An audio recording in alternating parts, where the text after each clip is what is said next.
আসসালামু আলাইকুম ওয়া রাহমাতুল্লাহি ওয়া বারাকাতুহু। প্রিয় দর্শক, আজকে আলোচনা করব জামাত সমর্থিত একটি কন্টেন্ট ক্রিয়েটরকে। ওনার ফেসবুক এবং ইউটিউব চ্যানেলের নাম দিয়েছেন সুলাইমান অ্যানালাইসিস। অনেকেই ওনার নাম দিয়েছেন সুলাইমান প্যারালাইসিস। আসলে উনি সত্যি একটি মেন্টালিটি প্যারালাইসিসের রোগী। কেন বললাম? ওনার অ্যানালাইসিসগুলো দেখুন। গত নির্বাচনের আগে যখন পীর সাহেব চরমোনাই জামাতের সাথে একটি সমঝোতার জন্য আলোচনা করছিলেন এবং মোটামুটি সমঝোতাটা হয়েও গিয়েছিল, তখন এই কন্টেন্ট ক্রিয়েটর বলেছিলেন যে পীর সাহেব চরমোনাই নাকি সারা পৃথিবীর একমাত্র পীর, তার থেকে বড় আর কোনো পীর নেই, পৃথিবীতে এমন কোনো পীর নেই যে রাজনীতিতেও অবদান রাখে এবং আধ্যাত্মিক ময়দানেও অবদান রাখে, এরকম পীর পৃথিবীতে আর নেই, সবচেয়ে বড় পীর বাংলাদেশের এই চরমোনাইয়ের পীর, এরকম আরও বিভিন্ন প্রশংসা করেছেন।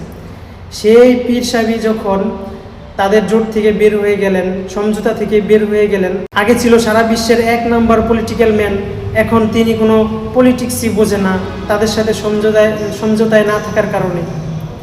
যাই হোক, কিছুদিন আগে আপনারা অনেকেই দেখেছেন আমিরে হেফাজতের ডাকে ইসলামী আন্দোলনের মহাসচিব সহ আরও 60টি দলের, মামুনুল হক সাহেব সহ আরও 60টি দলের প্রতিনিধি ওখানে বৈঠক করেছেন।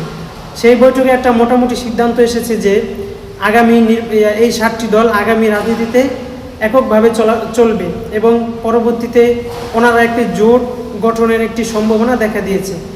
এখন এই কন্টেন্ট ক্রিয়েটর মামুনুল হক সাহেবকে অনেক প্রশংসা করেছে তাদের জোটে থাকার জন্য, চরমোনাইকে ইঙ্গিত করে দেখাইছিল যে এই মামুনুল হক সাহেব আছে, ওনারা কেন থাকতে পারলো না, মামুনুল হক সাহেব কি ওনাদের থেকে হাদিস কোরআন কম বোঝে নাকি, মামুনুল হক সাহেব পলিটিক্স বোঝে, চরমোনাইয়ের পীর সাহেবরা পলিটিক্স কিচ্ছু বোঝে না, এই নানান কিছু। এখন এই জোটটা হবে এই আভাস পেয়ে এই কন্টেন্ট ক্রিয়েটরে বলছে যে মামুনুল হক সাহেব রাজনীতি কিচ্ছু না, রাজনীতিতে নাকি ধনছে, ওনার একটি চেয়ারম্যান মেম্বার হওয়ার যোগ্যতা নাই, ওনার কোনো জাতীয় রাজনীতিতে ওনার কোনো প্রভাব নাই, জামাতের কারণেই নাকি সব হয়েছে। ওনাকে আরও জঘন্য ভাষা ব্যবহার করেছে ওনার ক্ষেত্রে। যেরকম এইসব কথাও বলেছে, উনি আলেম মানুষ, হুজুর মানুষ, ওনাকে কেন আমরা রাজনৈতিক লিডার বানাবো, ওনাকে আনবো মিলাদ পড়াতে, ওনাকে আনবো নামাজ পড়াতে, ওনাকে আনবো জানাজা দিতে। এই সমস্ত বক্তব্য এই মামুনুল হক সাহেবের নামে এই কন্টেন্ট ক্রিয়েটর দিয়েছে। আসলে দেখুন, সত্যি ওনার মাথায় কতটুকু অ্যানালাইসিস নাম দিয়েছে, কিন্তু আসলে প্যারালাইসিস, মেন্টালিটি প্যারালাইসিসের রুগী। না হলে ওনার দলে থাকলে এত প্রশংসা, ওনার দল থেকে বের হয়ে আসলেই একদম সব কিছু শেষ।